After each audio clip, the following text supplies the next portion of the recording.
Hey there, welcome back to another video. This time around, it is my review of the 2017 thriller Kidnap. Now, this is one of those films that I had seen actually around the time of its release. I checked it out on a digital download, and I remember not minding it. And for the purposes of this review, which is a belated birthday gift for my good friend Matt, Ramble Rat for Life, because he wanted to hear my thoughts on this film, I checked it out again. And the version that I saw, though, was the original theatrical version, not the truncated, butchered version on home video in the US.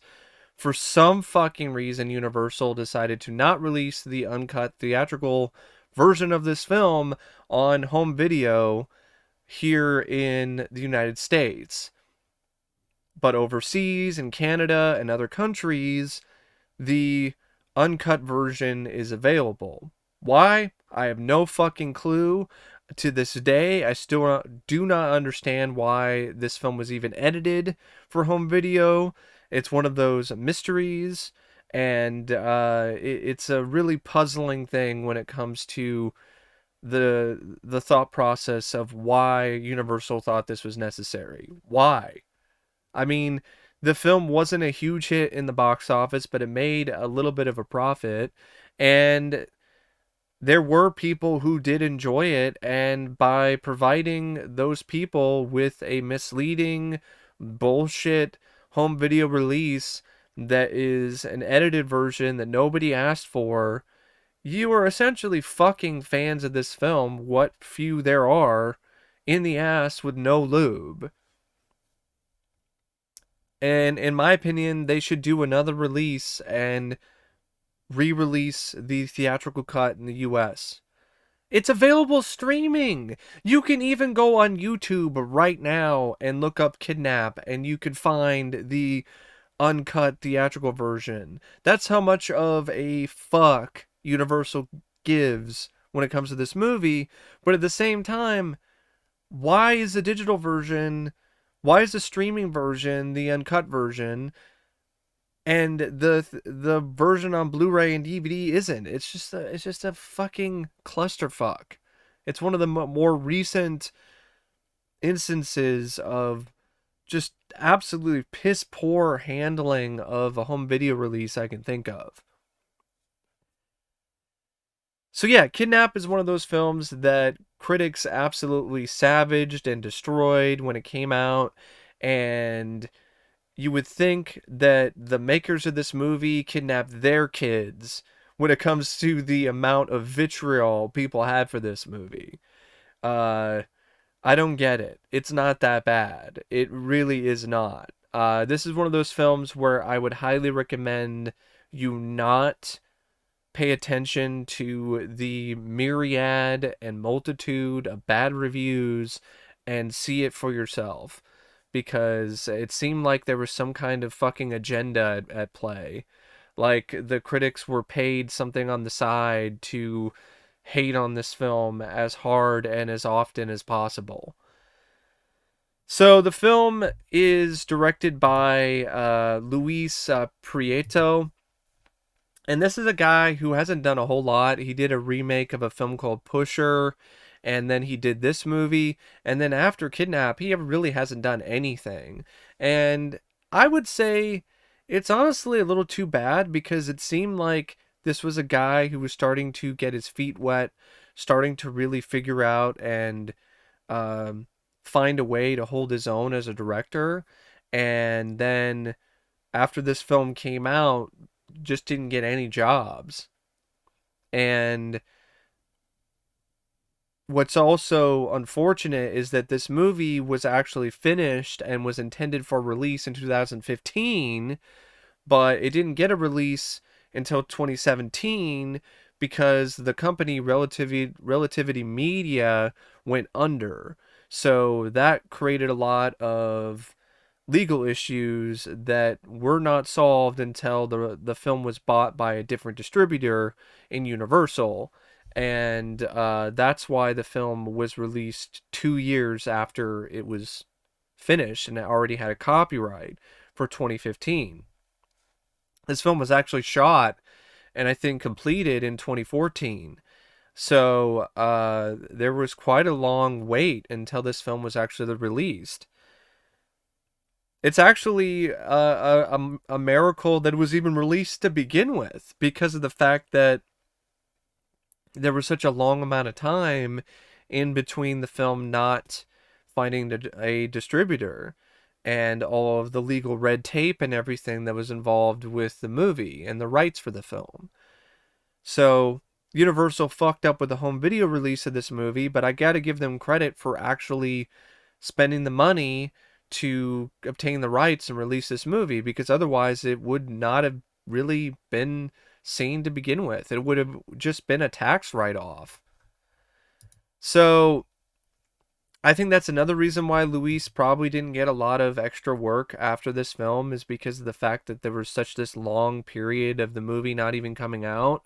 And then by the time it did come out, it was a little too late because there were a lot of other directors that were maybe a little more promising or a little bit more on people's radar, and it just didn't really lead to him getting a lot of jobs. The film wasn't also a hit financially. I mean, it made a little bit of money, but it wasn't a massive box office smash, and critics completely destroyed it. So that probably hurt his chances as well.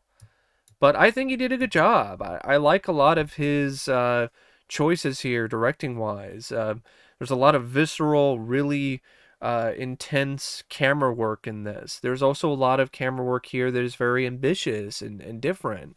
Like the camera panning 360 degrees at times. There's a couple shots where the camera actually tilts at an angle, at a Dutch angle, and it actually feels like it benefits the scene, and it doesn't feel like it's just there for shits and giggles. And for the most part, I thought it was a well directed movie for what it was. A lot of the sequences that were intended to be more tense definitely had an extra bit of tension because of Luis's adept handling of the camera here. I like how simple this screenplay is by Nat Lee. This is a script that is not too overly complicated, like The Call, for instance, which was another movie starring Halle Berry that involved kidnapping. It's a very straightforward, to the point story. You have this mother, Kayla, played by Halle Berry, who is a hard worker, but she's struggling to make ends meet as a waitress at some dead end diner.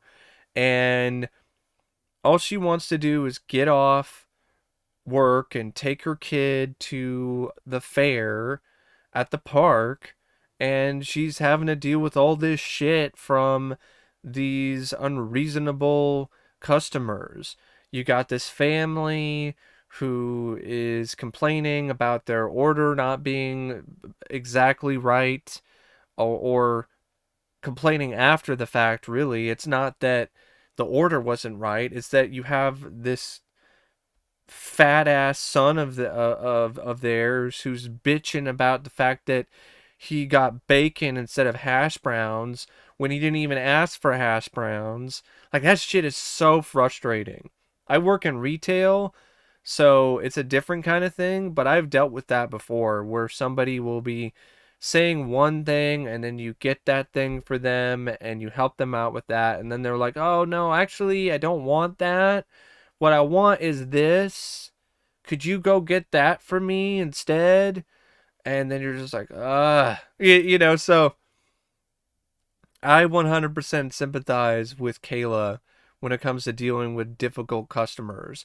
She's got this bitchy, uh, dead weight, wannabe supermodel, airhead, blonde bimbo who's asking whether or not the oats are steel cut for the oatmeal, and then giving her all kinds of shit and asking her whether or not the milk is 1% low fat, And she's just going out of her way to be a total fucking bitch, saying things like, "Oh, oh, you don't have 1% milk? Well, I might as well inject it straight into my thighs." And I like the reaction from Kayla where she's like, "Well, you could use some. You look like you could use some extra padding there." That was funny. I like that. And she gets off work, takes her kid to the fair, and she gets a phone call from her ex husband who's saying that he wants custody of her son Frankie, and she's dealing with that. And while she's taking this phone call, she's asked her son to stay there and watch this show until she gets back. But the kid, being a kid, he doesn't want to wait. He's impatient. He wants to go get his face painted. And so he leaves. And that's when he winds up getting kidnapped by this duo of awful people who just decide we're going to start making a living kidnapping people's kids. So the film doesn't take long at all to get into gear because as soon as she's on that phone call, Frankie is not where she left him. She goes to look for him, and then she goes into the parking lot and sees someone grabbing Frankie and putting him in the back of a car and then speeding off. And the film then picks up the pace right then and there. And I really like the way that the screenplay handles her desperation and how realistic it is in terms of how she isn't always thinking things through clearly. A lot of it's very impulsive in terms of her actions. That's really how it would be. You wouldn't be thinking things through about, oh, I better make sure my phone is in the right place, or I better think things through as much as possible. No, immediately she starts running after the car, and in the process she loses her phone, and she doesn't think about going back to get her purse and getting her phone. No, she's just thinking about one thing: I gotta get my son back. So she gets into the minivan and starts this chase and goes after the car that took her son and chases it on the freeway. And there were critics at the time that said things like, why didn't she just run into the car? That's stupid.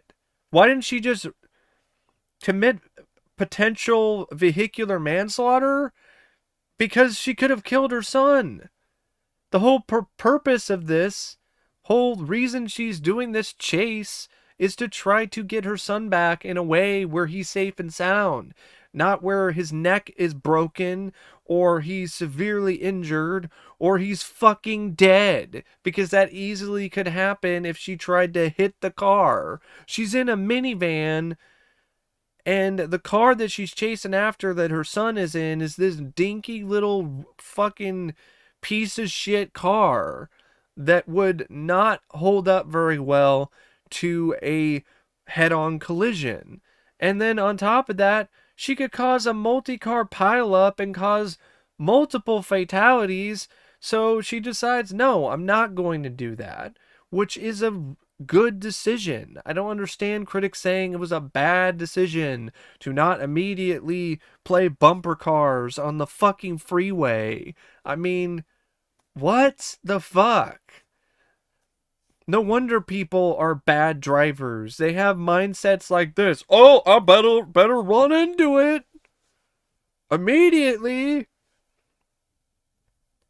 So she decides not to do that, and she's still chasing after them. But then the kidnappers, they're like, no, we're tired of you tailing us. So then they hold the kid outside the door, put a knife to his throat, and basically tell her to get the fuck out of here. Get off. Get off the freeway. And seeing the knife on her kid's throat, she does so. But she doesn't give up. She doesn't quit. And she turns back around and still chases after them. And she absolutely does not stop. I like that about the film, is that it's about as fast paced and relentless as Kayla is when it comes to her really intense desire to get her son back. And she chases them around various different parts of the United States, and she ultimately does wind up getting in a little bit of a standoff with them. She even tries to reason with them, like, "Hey, take my money, take everything, just give me my son back." And that's not what happens at all. She decides to listen to them and let one of the kidnappers into her van, and because the kidnapper's saying, "All right, uh, take me to a bank. We'll get the if you get the money, we'll give you your son back." Blah blah blah blah. But I like the fact that that actually doesn't even happen. The female kidnapper's like, "No, fuck it. I'm gonna try to kill you and steal the van." And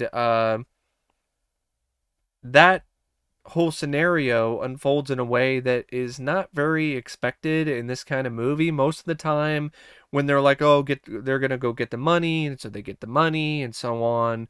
But here it's like, "No, fuck it. I don't even want to deal with this anymore. I'm gonna try to kill you." One thing that I didn't like though about that scene where the female kidnapper is trying to uh, attack and take out Kayla, is the way that it was edited was a little too choppy. And then on top of that, it's a very lackluster finish. She's trying to choke the kidnapper's trying to choke Halle Berry with a seatbelt, and Halle Berry like bites her in the ass and then throws her out of the vehicle. But I would have liked to have seen a little bit more, like turning the tables, and Halle Berry is choking her out, or some punches or something, because it was just a little meh when it comes to the confrontation. And that's an issue that the rest of the film has, to be honest. Really lackluster, forgettable uh, finishes for these kidnappers. You really do get to hate these kidnappers, and you want them to get caught or get their asses kicked. And other than this one guy, who the male kidnapper, he gets his arm stuck in the door of the minivan, and she's dragging him throughout the woods. Like, that's okay, but I still would have liked to have seen a little bit more. Like I'm saying, a punch, uh, hitting him with a crowbar, some kind of extra bits of action or impact. And then even by the end of the film, like, she ultimately drowns the female kidnapper, and it's just a really kind of lame drowning. There's really not much to it. So, and then she hits this other guy who I think is the middleman. She hits him with a shovel, but the way that it's shot, you don't see a lot of the impact of the guy getting hit with the shovel. So, yeah, I'm not really a fan of the way that these kidnappers are finished off. That's one aspect of the script I think could have used some work. Um, and there are some moments where it definitely does take a leap in logic, but I'm okay with that, because it's a movie after all. It's not based on a true story. But yeah, so you have the typical sort of stuff where, oh, things go awry. She follows the guy in her vehicle for miles and miles and miles until eventually she runs out of gas, and the guy actually gets away, and he winds up getting into another vehicle and changes his clothes. I like the fact that the movie doesn't tell you right away that the kid is not in this second vehicle. I like how they set that up where she's chasing after the him in the black it's not an SUV, but it's another, it's not the small little dinky car. It's a bigger, I think it's a black Volvo. That's what it was. That's what it is. So she's chasing after the guy in the black Volvo, and then once she finally takes his ass out, she sees that her son's not even there.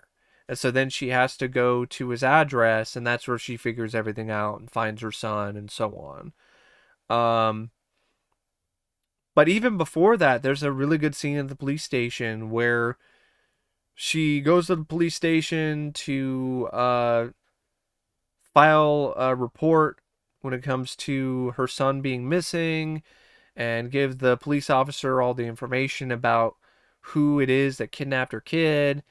And the officer is asking her to stay there and wait while they get everything sorted out. And she takes a look at this wall that has all these missing persons posters on it. And she's like, they waited. I'm not going to wait. I'm not going to wait. And so she decides to say, fuck it. I'm not waiting in this police station. I'm going to go back and I'm going to try to find that try to find where my son is. And that's where she figures out that her what what she thinks is going on, where she thinks her son is with the male kidnapper in the black Volvo, but of course you find out later on that's not the case. But I really like that moment where she's like, they waited. I'm not going to wait. And that leads to her taking out the male kidnapper. And then she goes to his house, goes to a shed that's outside the house, finds her son and two other kids. And that whole scene was actually really tense and pretty suspenseful because you didn't really know exactly what was going to happen. Like the female kidnapper, she's back and she's hanging around the area. So you really never knew when she was going to come back. And then she gets the shotgun. And then there's a lot of genuine tension there. And then you have the middleman who shows up later. And he's trying to act like he's a good guy, but of course you find out that that's not the case. And he's not very smart because he he doesn't really do a very good job of hiding his true identity, because he's telling Kayla, a girl who he's really never met, and he's explaining to her all these details about the kids who are up in the attic. And he's mentioning that there were two kids up there and they're girls. And Kayla's like, wait a second, like, I never told you this. So that's when she decides to knock his ass out with a shovel. The guy's a fucking dumbass. Like, why the hell would you ever do that? Especially if you're supposedly this smart middleman of this operation. Why the hell would you even say that? But, it's a movie, and they set that up so that Kayla could figure it out and put two to two together and smack him in the head. And apparently, because of her actions of never stopping and never surrendering to get her son back, she wound up breaking up a worldwide kidnapping ring.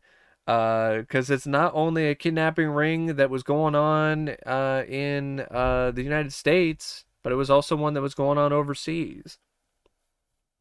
So yeah, she gets her kid back. She also rescues the other kids that were at the compound, and then the movie's pretty much over. So yeah, simple, straightforward, but effective. You don't need to have a ton of extra stuff going on when it comes to this kind of movie. You just need to have a simple, easy to follow plot of a mother who is risking it all and risking everything to get her son back.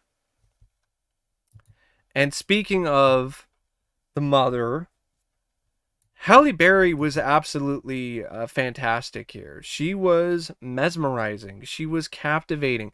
I do not understand the critics who say that she was awful, because I've seen reviews where they say that this is her worst performance of her career in years. I'm like, what?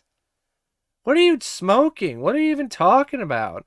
I thought her performance was very poignant, very strong, very powerful, very believable. I really felt that Halle gave her all here. She put everything into this performance, and she is the reason why this film is honestly as memorable and as good as it is, because she really did take it that seriously and put so much of herself and her emotions and blood, sweat, and tears into her performance as Kayla.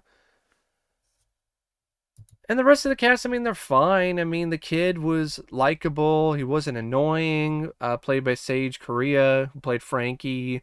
The two kidnappers, Margot, played by Chris McGinn, and Lou and Terrence, played by Lew Temple. Those two were strong enough for what they were asked to do. I wouldn't say they're super memorable. That's one thing I would have to say about this film that is a little meh or below average, is that the villains themselves really aren't anything special. But that actually does tie into the realism of it, because most of the time these kind of kidnappers, they really aren't that special. They're not the disgruntled cop like Gary Sinise's character in Ransom, or some group of truckers who have decided to kidnap people for extra money on the side, like in Breakdown. But really, the main cast is it's Halle Berry and the two kidnappers, Frankie and Margot. You also have Jason Winston George, who plays Kayla's estranged husband, but is barely even in the movie. Christopher Barry plays the bearded man, who is the middleman, or actually the ringleader, apparently. The film doesn't really do a good job making you think that he's the ringleader. I just thought he was just the middleman. Um, but yeah, really, it's Halle Berry's film. It's her show.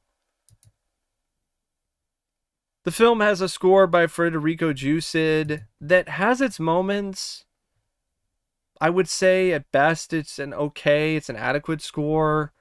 There are a couple pieces that do stand out that I felt were really frenetic and really wild, and it really did help make certain scenes even more uncomfortable and tense. The cinematography by Flavio Labiano, it's fine. I would say for this kind of movie that it's got some nice looking shots. The editing by Avi Uabien, I thought was actually quite good. I've heard a lot of people say the editing was bad. I disagree.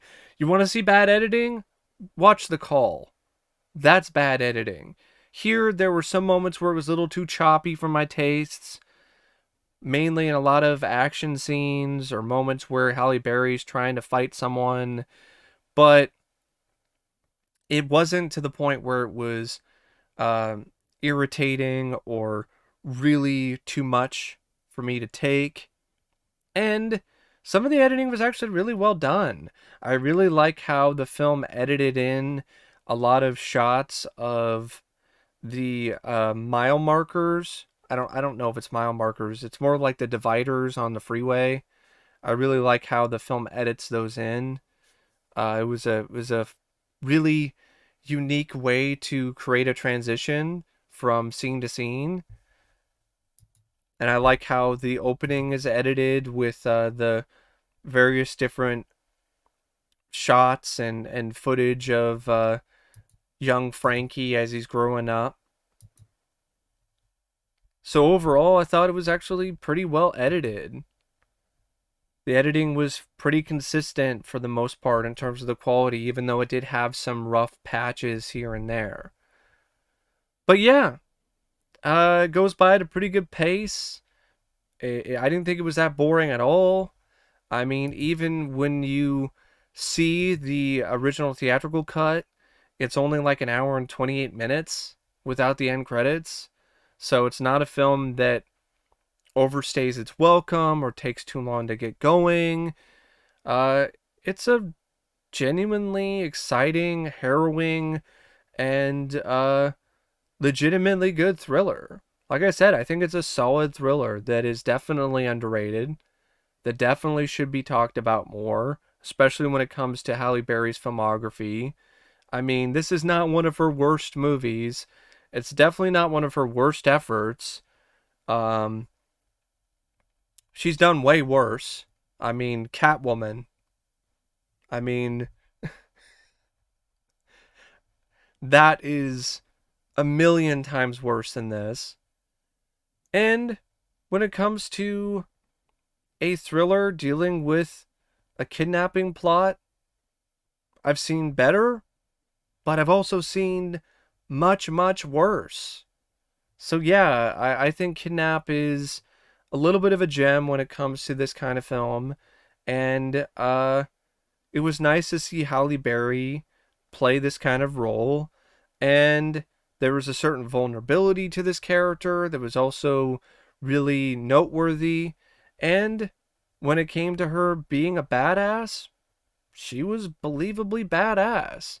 I felt that she really held her own. And in a day and age where you have a lot of films and a lot of critics saying things about strong female characters, I don't know why Kayla is not considered to be one of those examples of a contemporary strong female character.